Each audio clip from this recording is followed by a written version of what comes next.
ପିଲା ହେବ ତ ଏମିତି। ନୀଳଗିରି ଉପଖଣ୍ଡର ସୁନାମ ଆଣିଲେ ଫତେପୁର ମାଟିର ପୁଅ ରଶ୍ମି ରଞ୍ଜନ ବାରିକ। ପ୍ରକାଶ ପାଇଛି ଚଳିତ ବର୍ଷର ହାଇସ୍କୁଲର ପରୀକ୍ଷା ଫଳ। ପରୀକ୍ଷା ଦେଇଥିବା ପିଲାମାନଙ୍କର ବାପା ମା ଏବଂ ବନ୍ଧୁବାନ୍ଧବ ସାହି ପଡ଼ିଶା ସଭିଙ୍କ ମନରେ କେତେ ଯେ ଖୁସି ତାହା କେବଳ ତାକୁ ହିଁ ଜଣା। ଆଉ ଦୁଃଖ ବି ସେହି ଅଭିଭାବକ ମାନଙ୍କ ମନରେ, ଯେଉଁ ପିଲା ଦୀର୍ଘ 3 ବର୍ଷ କାଳ ବିଦ୍ୟାଳୟ ଯାଇଛି, ହେଲେ ପରୀକ୍ଷା ଫଳ ପ୍ରକାଶିତ ପରେ ଫଳ ପାଇଛି ଶୂନ, ଅର୍ଥାତ୍ ଫେଲ୍ ହୋଇଛି। ବହୁ ଲୋକଙ୍କର ସୁଅ ଛୁଟିଛି ସେହି ଘରକୁ। ବାପା ଏକ ବେସରକାରୀ ଅଣ ଅନୁଦାନପ୍ରାପ୍ତ ସଂସ୍କୃତ ମହାବିଦ୍ୟାଳୟର ଅଣ ଶିକ୍ଷା କର୍ମଚାରୀ ଆଉ ମା ଜଣେ ଏକ ଉଚ୍ଚ ପ୍ରାଥମିକ ବିଦ୍ୟାଳୟର ଶିକ୍ଷୟିତ୍ରୀ। ଘରକୁ ଖାଲି ବନ୍ଧୁବାନ୍ଧବ ଆସୁନାହାନ୍ତି, ଆସୁଛନ୍ତି ବିଭିନ୍ନ ଗଣମାଧ୍ୟମର ପ୍ରତିନିଧି, ସାମ୍ବାଦିକ ବନ୍ଧୁମାନେ, ବିଭିନ୍ନ ପ୍ରାଇଭେଟ ଘରୋଇ ବିଦ୍ୟାଳୟର କର୍ମକର୍ତ୍ତାମାନେ। ଉତ୍ତର ଦେଇ ବିଚରା ପରୀକ୍ଷାର୍ଥୀଟି ନାକେଦମ ଆମକୁ ଦେଖି ଖୁସି ହେବା ପରିବର୍ତ୍ତେ ବିରକ୍ତି ଭାବ ପ୍ରକାଶ କରୁଛି। ଦିନ ତମାମ ଆମ ବନ୍ଧୁମାନଙ୍କର ହାବଭାବ ଦେଖି ହେଲେ ବାପା ମା ମାନଙ୍କ ମନରେ ଅସରନ୍ତି ଆନନ୍ଦ ଉତ୍ସାହ ଓ ଉଦ୍ଦୀପନା। ମୁଁ କହୁଛି ମନଗଢା କଥା ନୁହଁ, ନିଜ ଅନୁଭବର କଥା। ଏ ଆଖି ଯାହା ଦେଖିଲା ସେଇ କଥା। ଔପଦା ବ୍ଲକ ଫତେପୁର ପଞ୍ଚାୟତର ଫତେପୁର ଗ୍ରାମର ଖଡ଼ିପାଟଣା ହାମଲେଟ ଭିଲେଜରେ। ଆସନ୍ତୁ ଶୁଣିବା ସେହି ପରିବାରର ଗ୍ରାଉଣ୍ଡ ଜିରୋରୁ ରୂପଥଳିଆ ନ୍ୟୁଜର ଏକ ସ୍ୱତନ୍ତ୍ର ଉପସ୍ଥାପନା, ପିଲା ହେବ ତ ଏମିତି। ରୂପଥଳିଆ ନ୍ୟୁଜ୍ କନେକ୍ଟ शुभेच्छा शुभकामना। आमे आज किसी सांबादिक बंधु औपदा अंचल आम एभली एक जनक घरे पहुँचीलु जहाँकर पुओ टपर होती औपदा ब्लक रे ना रखिंट आम मर्यादा रखिंट आम ब्लक मर्यादा रखिंट एक आदर्श विद्यालय जो विद्यालय से शिक्षा अर्जन करते एक आम ब्लक एक आदर्श विद्यालय जो विद्यालय फतेहपुर हाईस्कूल बहुत पूर्व ना अच्छी एक निश्चित भाव में आदर्श हाईस्कूल आम आज घरे पहुँची मोप ये घर एत सौभाग्यर कथा जहाँ पुओ आज ना रखिंट सी आम परिवार सहित संपृक्ति ये परिवार सहित आम संपृक्ति मोर नुहे मो बापा समय मो बापा मामू घर ये गाँ ये घर हूँ मो बापा मामू घर एवं जो जहाँ पुओ लक्ष्मीधर सी हूँ आम परिवार सहित संपृक्ति खाली से नुहे रश्मि रंजन माँ हूँ मोर छात्री ये भारी निजक गर्व अनुभव करुँची मुझे आसिक पहुँची रूपाथलिया टीम पहुँचती खाली रूपाथलिया टीम नुहे औपदा उत्कल सांबादिक संघर बंधु मैंने आम सहित अच्छा आम समस्ते ये पहुँचीचु ता सहित एक वार्तालाप कर लोकलोचन गणाइवाई ये जो उद्यम या निश्चित भाव में प्रशंसा आम रूपाथलिया तरफ प्रत्येक वर्ष जो पिला माने मेधावी छात्र मैंने ब्लॉक टॉपर हमें आम से समर्थित करें आम क्षमता अनुसार उत्तर देता परवर्त समय आम आसी से आमर प्रशंसा पत्र प्रदान कर ये हूँ आमर दीर्घ दिन सफलता उद्यम से समस्त धन्यवाद दूसरी साधुवाद जनाऊँगी एवं आम से पिला सहित कथा देखिए आम तार जो पीसी और पीसा अच्छा से पिलार विकास बहुत उद्यम कर पीसा जड़े खैरा अंचल लोक सी जड़े समाजसेवी भाव में ख्याति अर्जन कर कथा आसवा कथा आपको परिचय देवे मो घर पंचगड़िया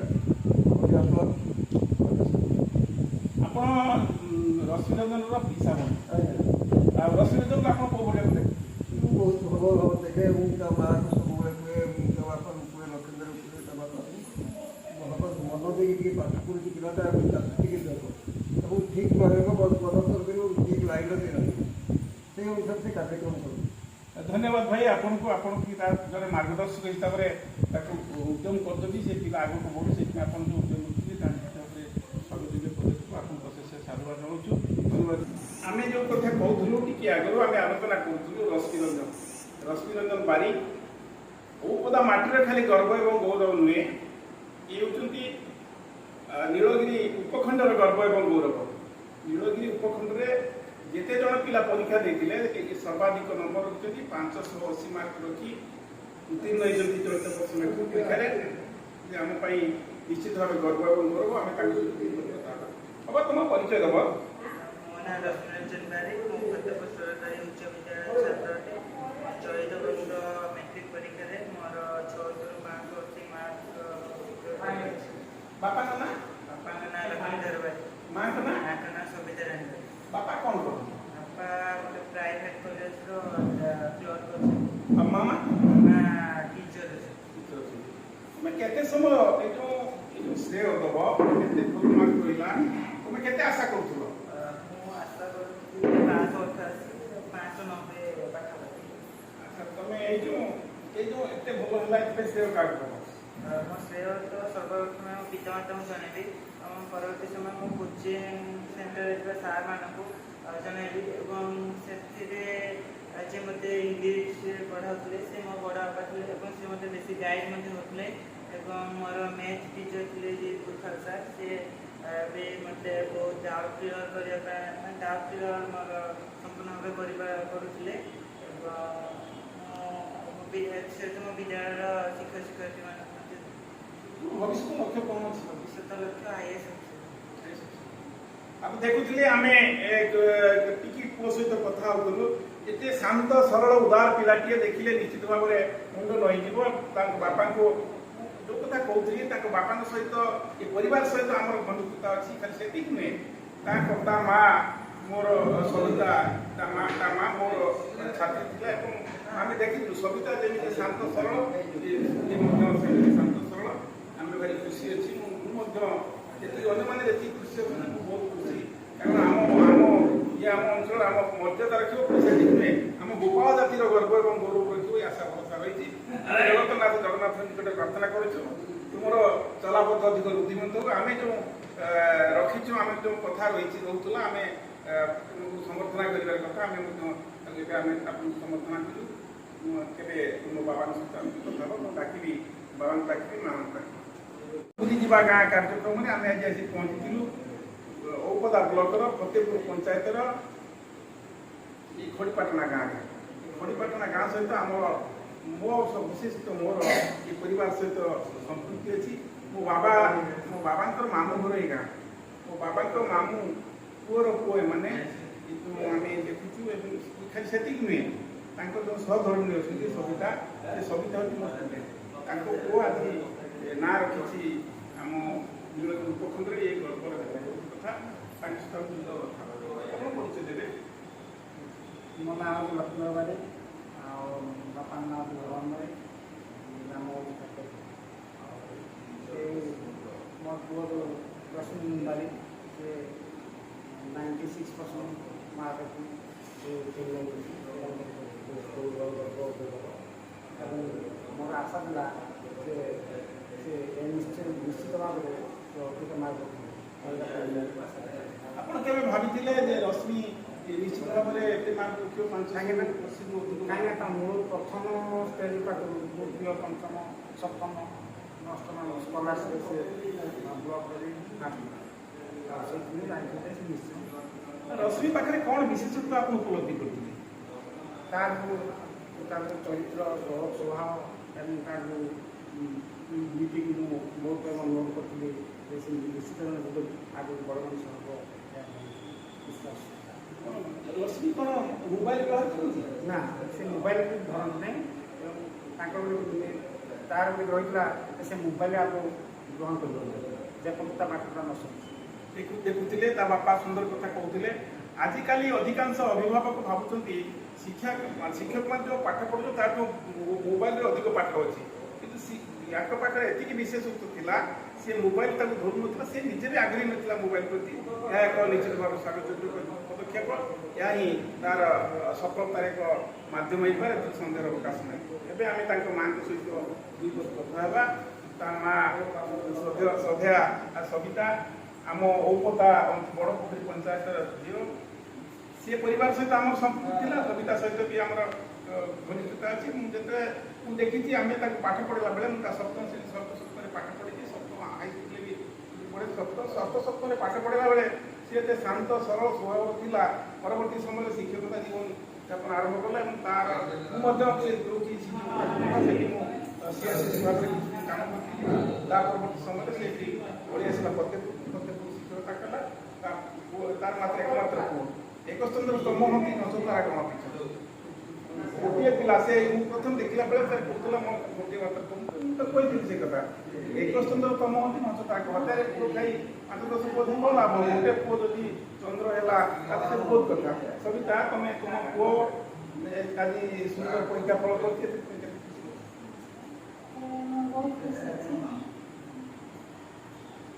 କଣ ତମେ କେତେ ସମୟ ତାକୁ ତା ପାଠ ପଢା ପାଇଁ ସମୟ ଦଉଛ? ମୋ ପାଖରେ କୃଷ୍ଣ ରହୁଥିଲା ମୁଁ ସବୁ ସମୟ ଦିଏ তুমি কোন ভাবিছিল যে তোমার পুଅ ম্যাট্রিক পরীক্ষায় সর্বাধিক নম্বর রখিব ଆମ ଅଞ୍ଚଳରେ? କାରଣ ସେ ପ୍ରଥମରୁ ପ୍ରତ୍ୟେକ ପକ୍ଷରେ ଆମର ଝିଅ ହଉ ଯେକୌଣସି କମ୍ପିଟିସନ୍ ହଉ ସେ ଏକ ନମ୍ବର ଆଚ୍ଛା তুমি ଧର୍ମକୁ ବିଶ୍ୱାସ କର ନା କର୍ମକୁ ବିଶ୍ୱାସ କର?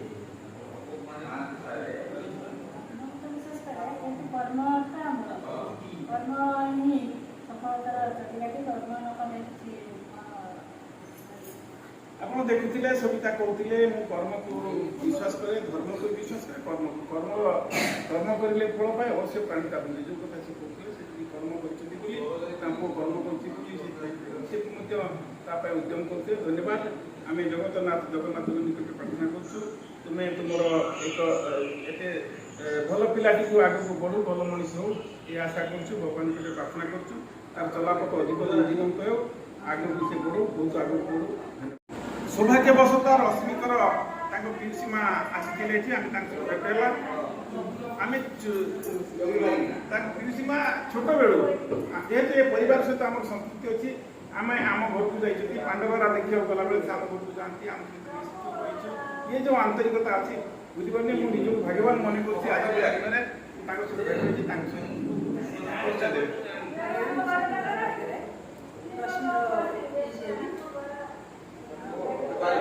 କେତେବେଳେ ଜାଣିଲେ ଆପଣଙ୍କର ପୁତୁରା ଏତେ ସଫଳତାର ଚାବିକାଠି କରିଛି? ହଁ ମୁଁ ଜାଣିଛି ମୁଁ ପ୍ରଥମରୁ ଜାଣିଛି ସେ ଏମିତିକା ସଫଳତା କାରଣ ମୋର ସେ ବିଶ୍ୱାସ ଥିଲା ଆଉ ତାର ଦୃଢ଼ ମନୋଭାବ ଆଉ ତାର ଆତ୍ମନିଷ୍ଠା ଯୋଗୁଁ ସେ ଆଜି ଓଡ଼ିଶାରେ କରାଯାଇଛି ଆପଣ କେତେ ଖୁସି ଅଛନ୍ତି? ପିଇସା ବେଶୀ ଖୁସି ନା ଆପଣ ଖୁସି? ପିଇସା ବହୁତ ଖୁସି ଅଛି। ଧନ୍ୟବାଦ ଆପଣ ଦେଖୁଥିଲେ ତାଙ୍କ ପିଲା କହୁଥିଲେ ତାଙ୍କ ପିଇସା ଜଣେ ଆଦର୍ଶ ମଣିଷ ତାଙ୍କ ଅଞ୍ଚଳରେ ବଡ଼ ପଞ୍ଚାୟତରେ ଜଣେ ଆଦର୍ଶ ମଣିଷ ଭଲ ଲାଗିଲା ମିଶିକି କଥା ହେଲୁ ଏବଂ ଗର୍ବ ଏବଂ ଗୌରବ କଥା ମୁଁ ବର୍ତ୍ତମାନ ଯେଉଁ ବନ୍ଧୁଙ୍କ ପାଖରେ ଅଛି ଇଏ ବନ୍ଧୁ ହେଉଛନ୍ତି ଆମ ଉପଦା ଅଞ୍ଚଳର ଜଣେ ଆଦର୍ଶ ମଣିଷ ଜଣେ ଅଧ୍ୟାପକ ଭାବରେ ନାମ ଏବଂ ये परिवार सहित तांकर भौणी तांकर पिसी ये घर बुढ़ी माँ आम जो रश्मि बुढ़ी माँ ये सार मत तार दायित्व नौले निर्देश थिला बापा माँ को आश्वासन थिला उपदार जो कोचिंग सेंटर अच्छे से कोचिंग सेंटर भल पाठ पढ़ा तेणु एटी से न बुली आम नेबा उपदार से बहुत उद्यम करते धन्यवाद सर सर आप परिचय सर प्रथम मु धन्यवाद जनइबी आपन रूपा थालिया मीडिया को आपन को नमस्कार मु मलय कुमार बेहरा आउे इंग्राजी शिक्षक भाव में कार्य मु तुलाऊँगी विशेषकर एक दातव्य शिक्षादान मोर प्रयास विशेषकर अंचल जो भल पिला प्रतिभार दक्षता को केमती आहरी आम बढ़ेवा से प्रयास मुझे जारी रखी प्रथम ये पिलार तार मेधार बासना मुझे आग्रहण करी पिला भविष्य में ना कर तार बापा माँ को सजेसन देती आम उपदा नहीं जा स्पेशल कोचिंग व्यवस्था करवा ना रख कथार अच्छी hard work never goes in भैन जहाँकि प्रमाणित होती रश्मि थे जिते बड़े जहाँ भी किसी परामर्श दि जाए से मैंने अक्षर अक्षर पालन करे जड़े प्रकृत भल पिलार जहाँ जहाँ गुणावली रश्मि थे ताही अच्छी आ विशेषकर तार बापा मार आशीर्वाद बहुत किसी अच्छी अंचल लोक मान आशीर्वाद अच्छी जो से सुनाम आज आनीपार धन्यवाद आम कौ जो कथा कहूँ मलय बेहरा जड़े आदर्श शिक्षक खाली नुहति भिन्न चिंता चेतनार मनीष उपदा कलेज से अध्यापना करती कि पाखे अध्यापक थे भी से वेतन जो कथा कहते दातव्य शिक्षा केन्द्र में एक अध्यापक भाव में काम कर मनर क्षीभ नुहे सी अत्यंत खुशी हुए पाखे जो पाने शिक्षा ग्रहण करती से पिला भविष्य निश्चित पड़ता है उपदा कलेजर विकास दिगरे जो भूमिका अच्छी निश्चित भाव ସ୍ୱାଗତିକ ସେଇଥିପାଇଁ ଆମ ମନ୍ଦ ତାଙ୍କ ପାଖରେ ମିଳିଯାଏ। ଧନ୍ୟବାଦ ଭାଇ ଆପଣଙ୍କୁ। ଆପଣଙ୍କର ଯେଉଁ ଉଦ୍ୟମ ରହିଛି, ଆପଣ ଗୋଟେ ଭଲ ପିଲା ତିଆରି କରିବା ପାଇଁ ଯେଉଁ ସ୍ୱପ୍ନ ଦେଖିଥିଲେ କିନ୍ତୁ ତାକୁ ଆପଣଙ୍କର ସେ ସ୍ୱପ୍ନ ଆଜି ସାକାର ହେଇଛି, ସେଇଥିପାଇଁ ଆପଣଙ୍କୁ ଅଶେଷ ଧନ୍ୟବାଦ। ଅନେକ ଅନେକ ଶୁଭେଚ୍ଛା ଶୁଭକାମନା। ଆମେ ଯେଉଁ ଆମ ଉପାଧ୍ୟାୟ ତରଫରୁ ଯେଉଁ କ୍ଷୁଦ୍ର ଉପହାର ଦେଇଛି, ମୁଁ ଆଜି ଆପଣଙ୍କ ମାଧ୍ୟମରେ ଆମେ ତାକୁ ଉପହାର ଦେବା। ଧନ୍ୟବାଦ ସାର୍, ନମସ୍କାର।